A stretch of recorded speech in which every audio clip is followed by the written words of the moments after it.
gearing up for Christmas, and for London's West End it's only going to get busier over the next 7 weeks. But for many, this Christmas is set to be a taxing one, not least because it's the first festive season with the 20% rate of VAT.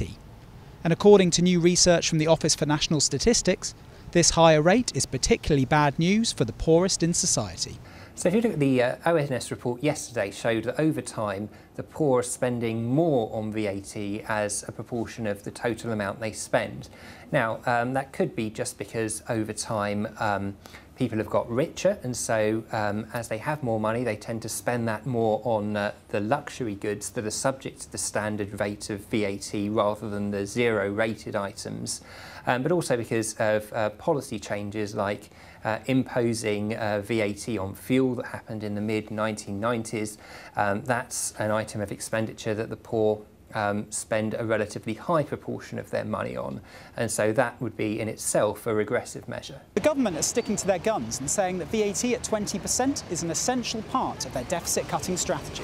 But politics aside, what's really concerning about these current tight financial conditions is where customers are now turning to make ends meet.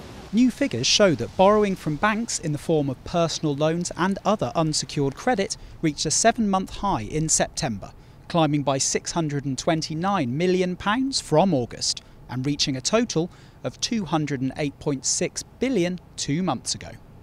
These stats from the Bank of England also show the biggest annual increase in personal debt since the recession. In the last year alone, British households took on £5 billion more of unsecured debt.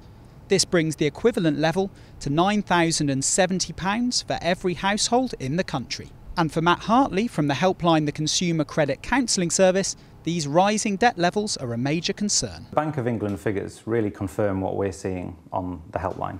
More and more people are struggling to meet their basic living expenses, and a lot of people are being forced to take credit just to make ends meet. It's really important to seek free help from a debt charity as soon as possible. So contact the Consumer Credit Counselling Service, Citizens Advice or others, and seek free help as early as you can, because the earlier you seek help, the easier it will be to solve the problem. In the run-up to Christmas, a lot of people take on extra borrowing to get through the festive season, and we see a big increase in the new year of people who are struggling to repay extra borrowing at this time of year. So it's really important to look at the underlying problem, look at why you are struggling to make ends meet. But for many, making ends meet this festive season, in a climate of high inflation, rising bills and stagnant wages, will be a lot easier said than done.